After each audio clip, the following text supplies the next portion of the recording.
Who is the single biggest enemy of cryptocurrency? Well, in the light of recent events, Sam Bankman-Fried probably has the strongest claim to that title, with the likes of Elizabeth Warren and Gary Gensler duking it out for second place.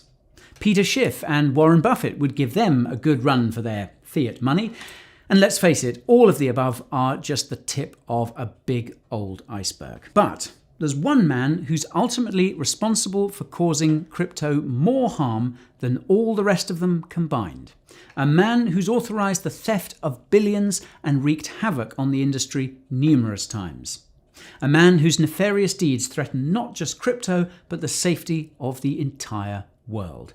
A man whose name is Kim Jong-un. That's right. Kim Jong-un, the supreme leader and dictator of North Korea, the reclusive communist state that's one of the most terrifying, mysterious, and inaccessible places on Earth. A country that has oppressed and terrorized its own people for decades, that remains sealed off from the outside world, and an implacable enemy of the United States and its allies.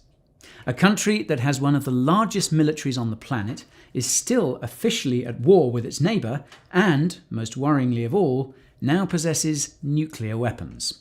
Nuclear weapons that are being paid for, in large part, by crypto.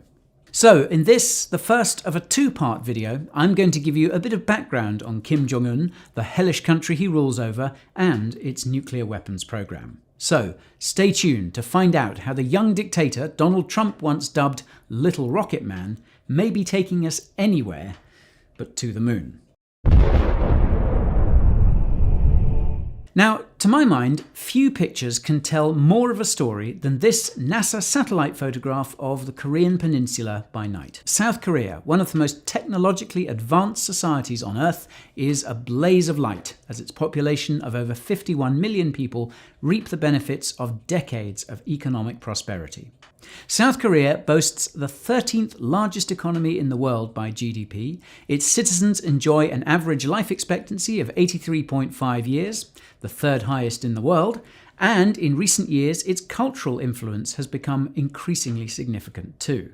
Yep, the bottom part of NASA's image shows one of the success stories of the late 20th and early 21st centuries. Compare that with the almost empty space above. North Korea could not be more different from its southern counterpart. The country is in almost complete darkness, save for a small splodge of light around its capital, Pyongyang. Its population of just over 26 million has an average life expectancy of 72.9 years, 109th in the world, and lives under the yoke of perhaps one of the most repressive dictatorships in history. It's almost impossible to get into or out of North Korea without the state's permission, and decades of Western sanctions and mismanagement by the regime have left it an economic basket case. Ordinary North Koreans endure malnourishment and often starvation. Their lives are rigidly controlled by the state, which brutally punishes even the slightest transgression.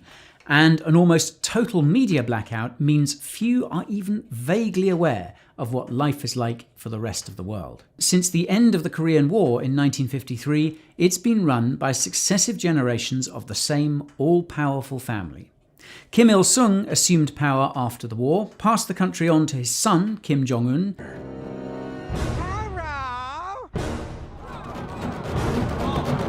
yes, of Team America fame, who died in 2011 and was succeeded by his son, the current ruler, Kim Jong-un.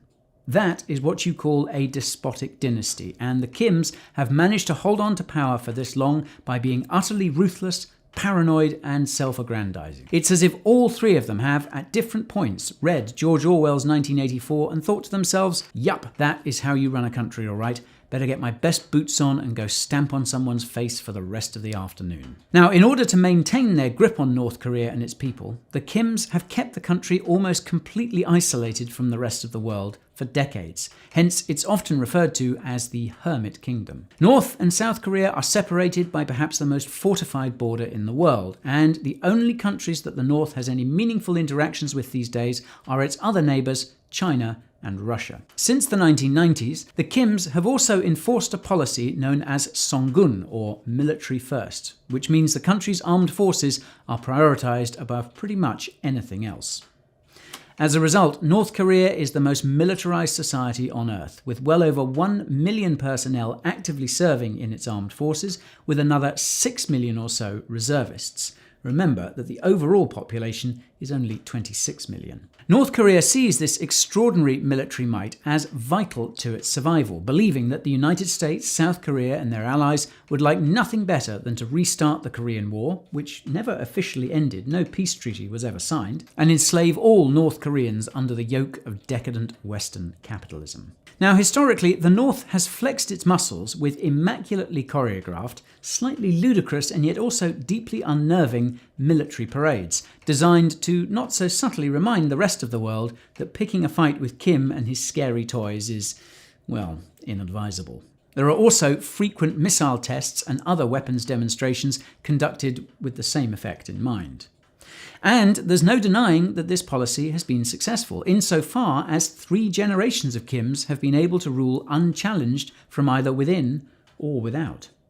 Nothing is more important for dictators than self-preservation, and most don't get to hand their power on to their sons, let alone their grandsons. While North Korea enjoys a political stability that is rare elsewhere, the cost of this is paid for by its people, who essentially live inside a vast prison camp and enjoy almost none of the freedoms that most of us take for granted. The country ticks all the boxes of a classic tyrannical state. A network of hard labour camps for dissidents, an active and sophisticated propaganda machine, a surveillance apparatus ready to pounce on the slightest transgression, guns, lots of guns, well, the list goes on and on.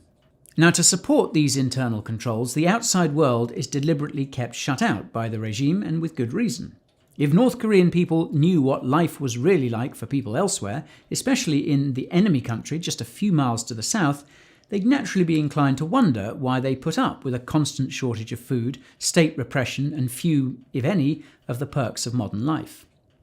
It's essentially an extension of Orwell's idea of Newspeak in 1984. In that book, the English language was in the process of being deliberately simplified and reduced so that people didn't even have the words to conceptualize their discontent, let alone voice it. North Korea works in a similar way.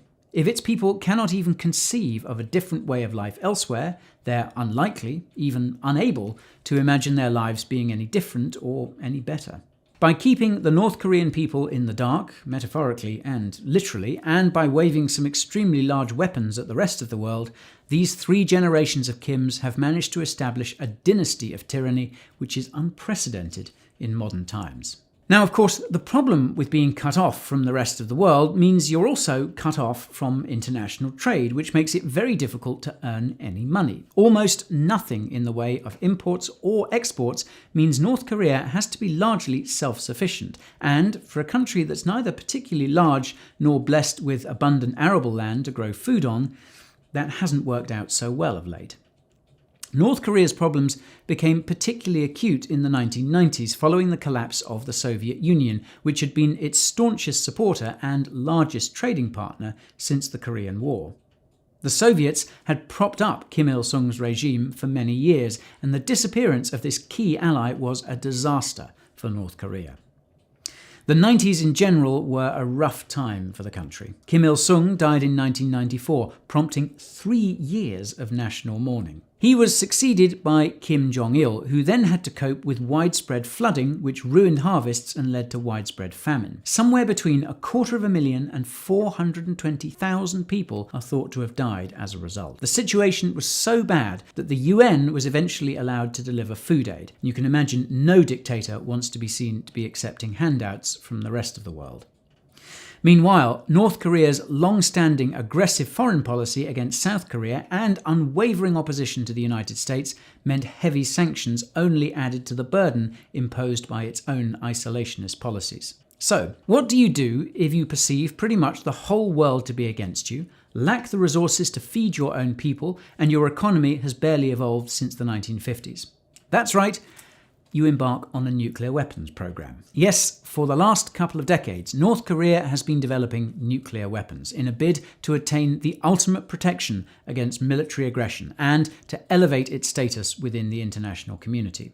Because no matter how poor and isolated you may be, when you've got nukes, other countries have no choice but to take you seriously. It's why Iran is going down the nuke route too, in spite of the sanctions such a move has inevitably brought upon it. Civilization-ending bombs are simply a must-have accessory for any despotic regime. While Kim Jong-il was the man who got North Korea started on its journey toward nuclear weapons, it's his son Kim Jong-un who has really supercharged the program and made North Korea a member of the Nuclear Weapons Club of Nations.